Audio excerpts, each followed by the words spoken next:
Do you think that the Earth is flat? Well, I was assuming that most of you would say no, hopefully, but how do we really know that the Earth isn't flat? If you were to go outside right now and look at the horizon, it would look flat, wouldn't it? But we know that the Earth isn't flat because when we look farther away, we can see the curvature. You can better understand the whole world when you're not just looking at a small piece of it.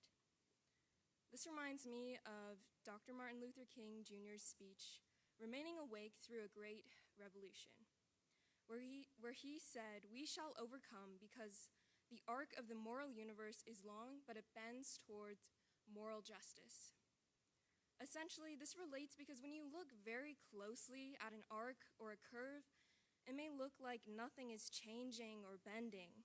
This curve is like peace in the moral universe described by Dr. King. I hope that you realize that this applies to you too. We're all changing, it just takes time to see it. So let's ensure that we are growing at a positive rate. This also reminds me of the book, The Better Angels of Our Nature by Steven Pinker, where he talks about how violence has declined and why we are living in the most peaceful time in history. We may believe our world is extremely violent from things we hear in the news, such as politicians saying we are more divided than ever or we are living in the worst time, but the past was much more brutal in comparison.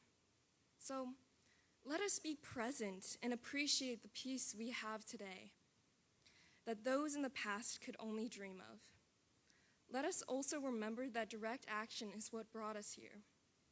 Let's put our pieces of peace together so that we can expand our perspectives and nurture our community. Now we can look to the horizon with hope and better understanding. So remember, peace begins with you because what goes around comes around, and the Earth is definitely round too. I'm Kylie McMillan, thank you, and peace out.